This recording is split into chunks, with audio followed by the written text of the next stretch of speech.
Hey guys, welcome back to my YouTube channel. It's your girl P, and today I brought some of my students with me to talk about their experience as a PSO or just an adult work in general. So I'm gonna give them the floor to introduce themselves and talk about themselves and where you can find them and all of that good stuff. So we didn't even talk about this. Who's up first? Okay, sure. Oh no. I'm Penny Pink. You can kind of find me all over, but my main kind of platforms are on Niteflirt, doing kind of like phone and Skype sessions, or on Loyal Fans. I've been in the industry for, I guess, a year this month. I started April last year, and yeah, just been kind of still getting my feet wet, finding my footing. But having a lot of fun doing it. And yeah, like really enjoyed taking a lot of mentorship from Paislee, who's been freaking amazing. So Yeah, thanks for finding me. All right, Mx Vee. Hi, I'm Mx Vee. I am fairly relatively new to PSO work, and I actually entered it because I found Paislee's videos on YouTube, and the information was so like a wealth of information that I was able to hit the ground running. So I'm on Niteflirt. Love it there. It's great. You can find me on Twitter and Instagram as that Mx Vee, Mx Vee. And yeah, I'm glad to be here. Okay, yeah, thanks for coming. Okay, Bambi. Hi everyone, I'm BimboBambi. I am the faceless creator, and you can find me on Niteflirt, TalktoMe, Loyal Fans, and even Clips for Sale now. And I've Okay. been a yeah, I've been a PSO only for a couple months, and I found Paislee through one of her old classmates, Lola Minaj, Oh, and shout out to Lola Minaj. yeah, shout out to Lola. And you've helped me so much, especially like going as a PSL. I really appreciate that. Yeah, I appreciate y'all. Okay, so what got y'all started into adult work in general? What made you want to come into this world or even research about it? Penny?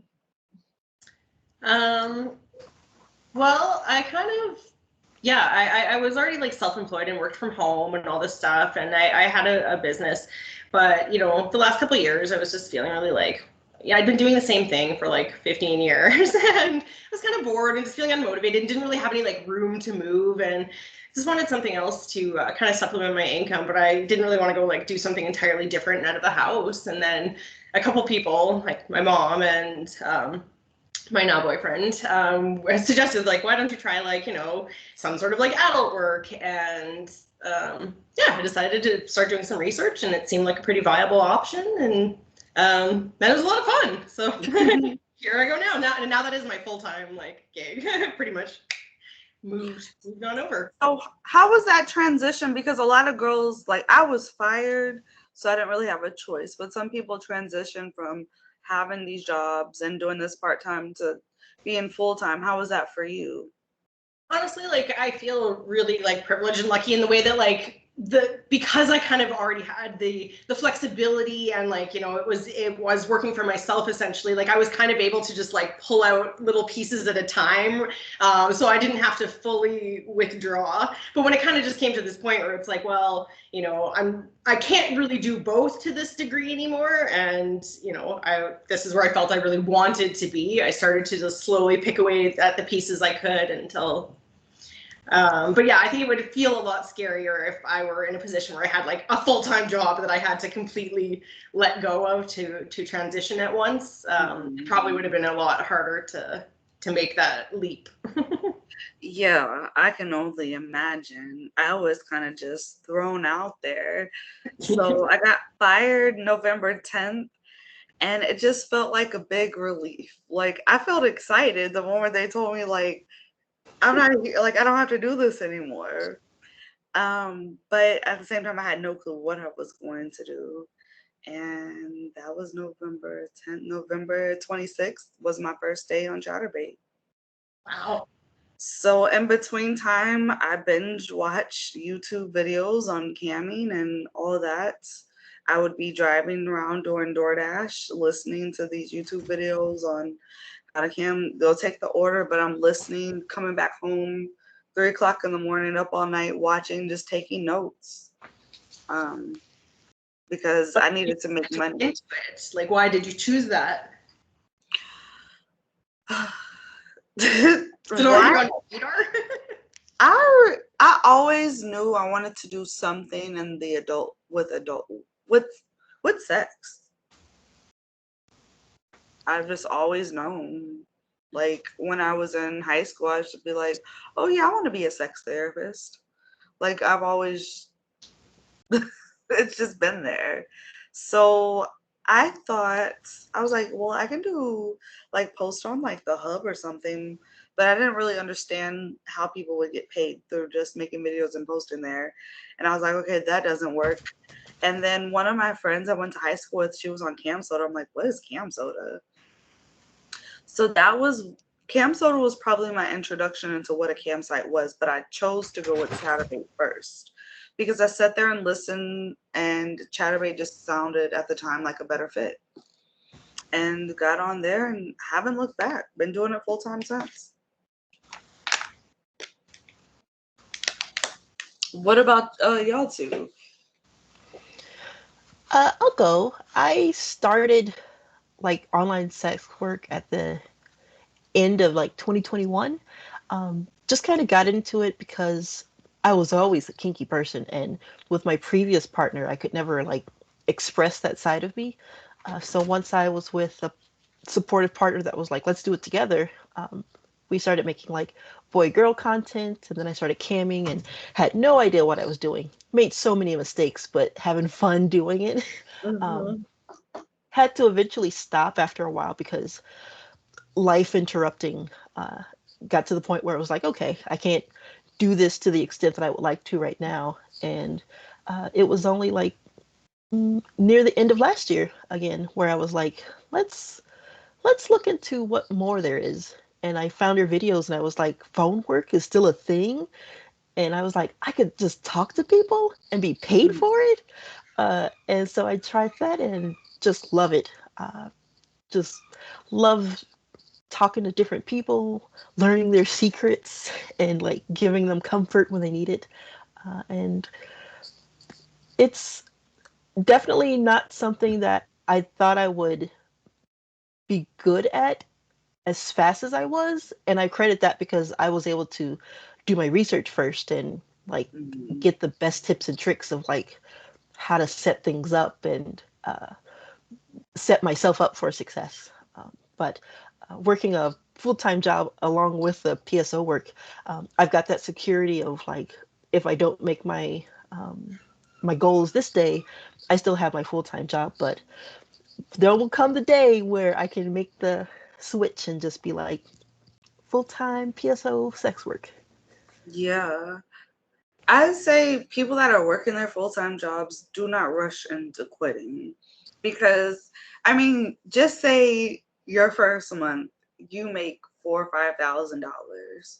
That doesn't mean you quit because your next month you could make not even half of that. And you have to understand the mindset that you are forced to have, whether you have anxiety or whatever, because the mindset is I'm gonna make this money. Like it's not like I'm getting paid per hour. You have to switch from that to, oh shit, if you only made $75 this day, you need to hustle up these other days so you can, if your goal is $200 a day, to make that other 125 or whatever the case is. That's a hard mindset. So It I'm really glad I've is. got the cushion to not stress so much as if I lost my job completely and needed to like work myself to the bone. But I'm in a good middle ground where I can do my work when I need to, but then like when I have fun with my phone work, I can let it loose there. Yeah, definitely fun. What about you, Bambi? Well, I got into it because of necessity. Like I needed an extra job to pay bills. Mm-hmm. And I found someone talking about phone sex work on Reddit. And I was like, just like Miss V, I was like, is that a thing? So I went and I got into it in Niteflirt, but I kind of jumped in head first. I didn't do as much research. Mm-hmm. So I had a really hard time, like my first time, because you had to learn all these kinks and then like get used to customers. So I ended up finding your Telegram from your YouTube, and then that's how I met Lola, and she told me like to come to you. Mm-hmm. Yeah. Okay. So what were some of your problems that you faced? Hey, Angie, what were some of your problems that you faced just jumping in head first without having the proper research? I didn't know how to keep people on the phone long. I would rush into sex too fast. And then I didn't know about any of the kinks.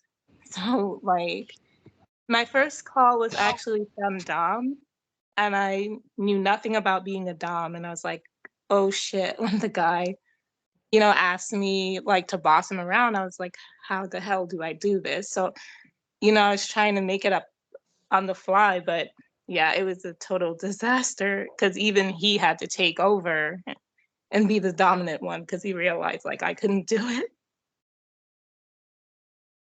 So it's kind of funny now that I'm mostly in femdom after that bad experience. Hey, Angie. So we just switched it up because I didn't. Like, Yeah, I didn't want to talk about what we had planned without you. oh, So right now we're just going over how we got into the adult work industry and why we got into it and stuff. If you right. want to tell your story, I just gotta go turn my AC off one moment. But y'all can tell us why you got into it and introduce yourself. Right, well, I'm Angie, aka J Night Love. I got into, first of all, I just want to say sorry for joining so late. I literally didn't think my laptop would die on me, but it did. Anyway, I got into PSO December of last year. I've been doing content creation, OnlyFans, etc. since 2020, on and off. But yeah, and then I started camming last 2022, doing AW, and I've tried Chatterbait as well. I'm now new on CamSoda, and I do PSO for the most part. So yeah, that's me. Well, hello. Well, howdy, Penny. Now Paislee's turning off her AC, so. I was gonna ask you guys like what you do, but I don't know if you got into that already. Yeah, we kind of did our intros, and I've just been, yeah, we're just kind of chilling, chatting. Nice. Mhm. What are you guys up to today? Not much. We're working. Got a couple calls, and wasn't actually planning to really do much, so that was nice. Good. How about you? It's already late there. Have you been working, or are you just going for the day?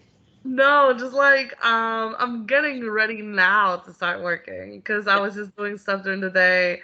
I did a little vlog, a 420 vlog for YouTube, and now I'm just chillaxing and oh, it's really happy to see you guys. So just getting ready for the night, the night shift.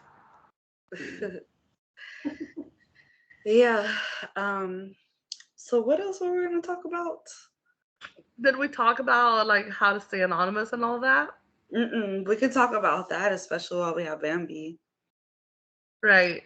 So Paislee and I just wanted to touch on the topic of staying anonymous online, especially doing SW or even just PSO, and how to navigate that. Perhaps if Bambi maybe uses things like AI or any bots or apps like that to stay anonymous, or when it comes to just pictures for your Niteflirt, like how to navigate that when you don't want to show your face? I never. Oh, sorry. No, go ahead. I navigated by having someone that draws my pictures. Oh, okay. Yeah, that kind of what I look like, or like an idealized like version of me. Right. And yeah, because for me, like I have to be anonymous because of work. Mhm. I wish I could like show myself. Do And you only do PSO work right now? yeah, I do PSO work. Okay. Do you like do any clip selling or? I do mostly audio clips.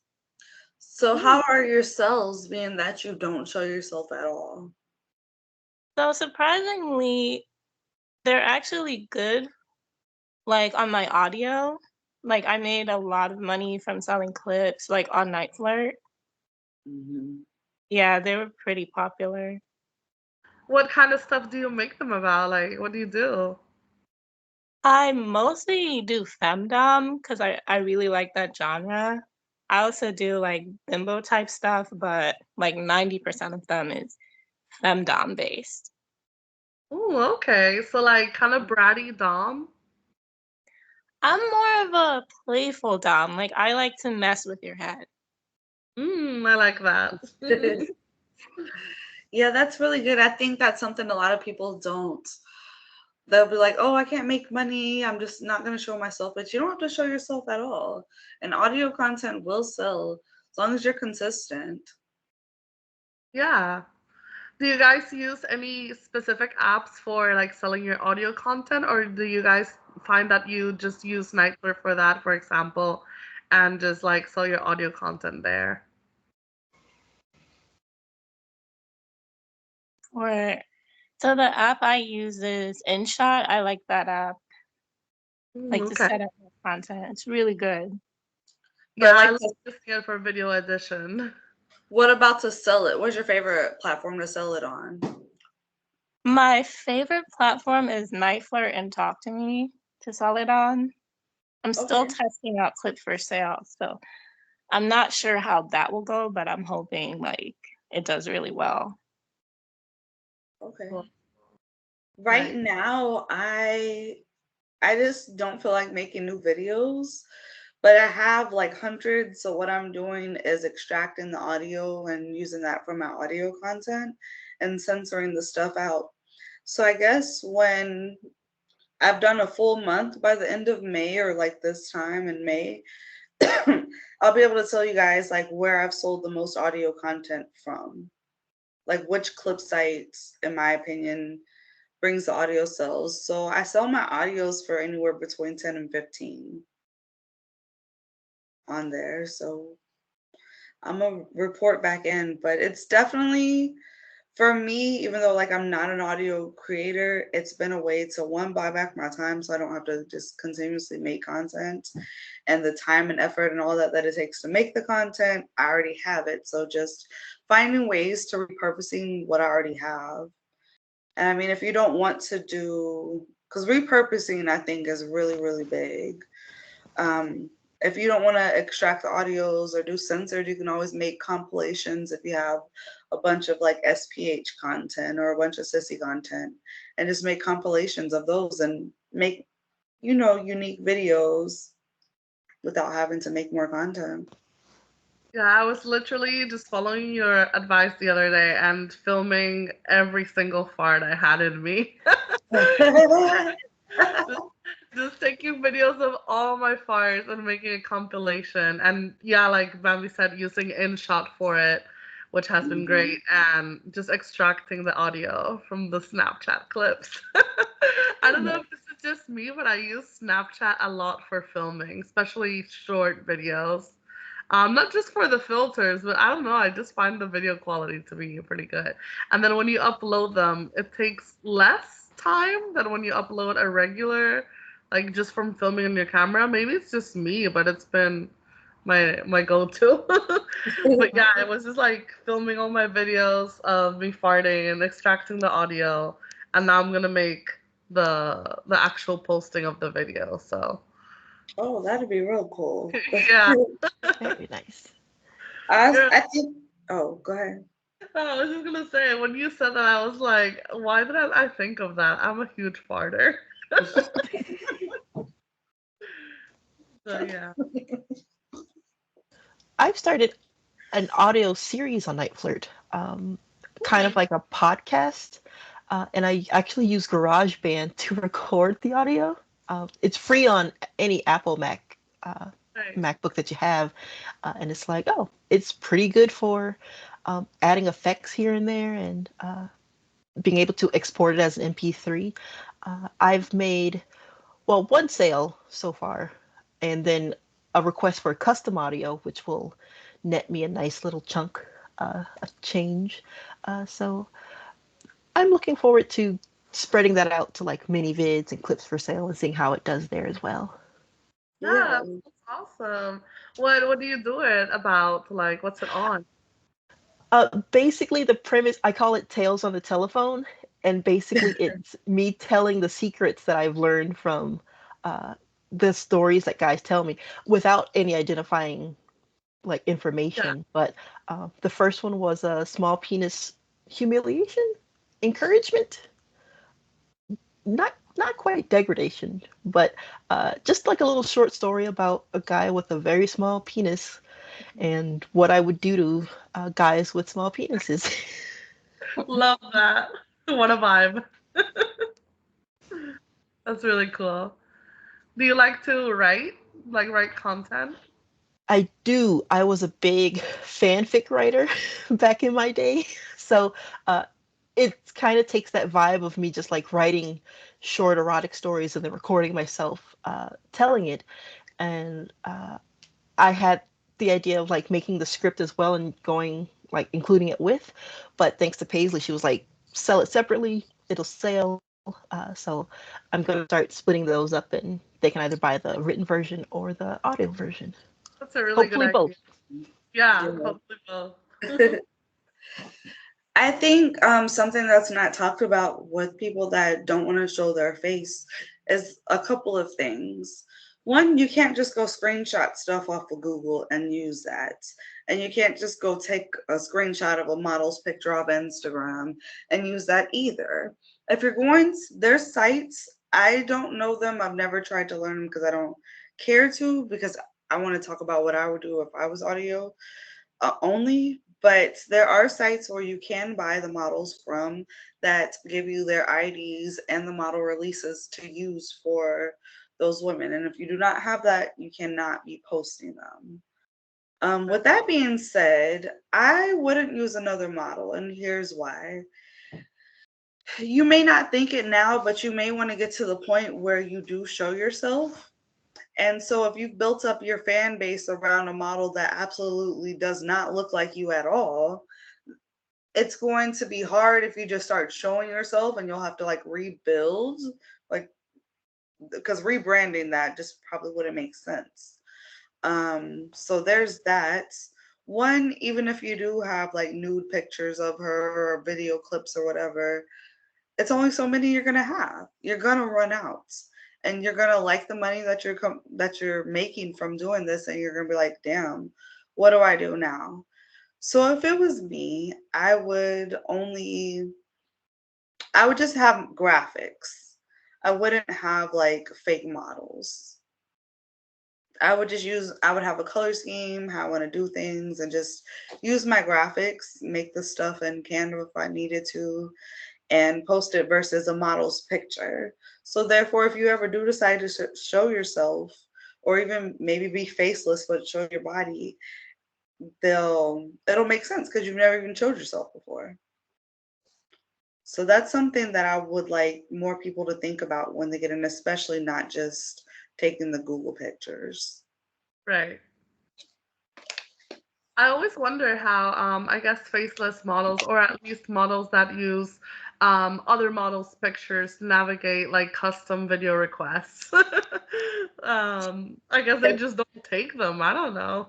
Yeah, they couldn't. They can do audio, custom audios, but it's like they couldn't do video, especially if you're one race and your model's a whole different race. Yeah. And then Yeah. it's like, they're gonna be like, who's this person? Right. Does anybody else want to say anything before we wrap this up? Where can we find y'all at? You guys first. Everywhere. No, I'm just kidding. Goodness. Niteflirt, Sex Panther, Twitter, Instagram, TikTok. All of them are Pennypink321. Everywhere. Good. I try to do that, but I'm that Mx Vee on Twitter, Instagram, TikTok. Although I really need to work on my TikTok some more. And then I'm Mx Vee on Niteflirt, Panty Deal. Where else am I? Just look for Mx Vee, and it's usually me. Nice. For me, just Jadeite Love on all the platforms. It's spelled Jadeite as in like the stone, so just look it up. But yeah, that's me. And you, Bambi? And me, BimboBambi XXX on Twitter, BimboBambi at Loyal Fans, and for many vids, it's Viva Bambi. And for the rest, the name's all the same: Clips for Sale, Niteflirt, and TalktoMe.